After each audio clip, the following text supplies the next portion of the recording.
ఉన్నోళ్ళ గురించే గీ వార్త. ఓ కూలరా ఒక్కనాడే 227 మందికి ఇంద్రమ్మ ఇండ్ల పట్టాలు వంచేన్రు.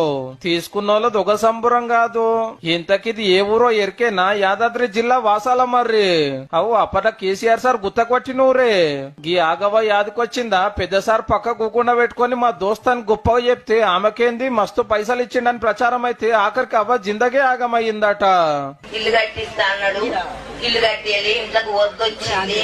ఆ వద్దతోటే మా ముసలాయన తగ్గిపోయిండు. నీకైతే కట్టిస్తా ఆగవా అన్నాడు. ఆగమయ్యిండు. ఆగమైంది ఊరంతా ఆగమే.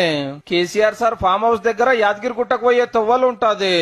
ఏ పాతిళ్లతోటి ఊరు పడగొడ్డట్టుంది. బంగారు వాసాల మరి వేసుకుందామని బంతి భోజనాలు పెట్టి ఊరోళ్ళను ఉబ్బిచ్చి ఇట్లా మొత్తం కూలగొట్టిచ్చిండు.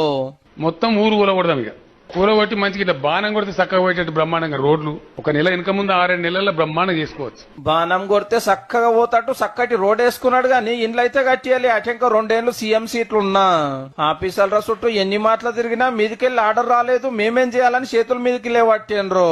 బంగారు వాసాల మరేమో గాని మా బతుకులు బర్బాజ్ అయినాయి అని ఊరోళ్ళంతా ఈ గవర్నమెంట్ గోస చెప్పుకుంటే మొన్న ఈడనే మీటింగ్ పెట్టిన సీఎం సారు ఆఫీసర్లకు ఆర్డర్ వేసిండు అందరికి ఇల్లు కట్టిర్రని. అగో గట్ల ఇయ్యాలి ఇంద్రమ్మ ఇండ్ల పట్టాలు మస్తానికి వచ్చిండు మంత్రి పొంగులేటి శ్రీనివాసరెడ్డి సారు. ఉన్న ఇళ్లన్నీ పడగొట్టి వారి ఫామ్ హౌస్ కు పోవడానికి ఒక హైవేని అయితే ఏర్పాటు చేసుకుని పెద్ద సార్ మాట నమ్మకుంటే ఎట్లని ఇల్లు కొట్టుకుంటే గింత గోస అయిందన్నట్టు. పక్కకే ఫామ్ హౌస్ కి నా ఇటెంకాలొచ్చి వల్కరిచ్చింది కూడా లేదు.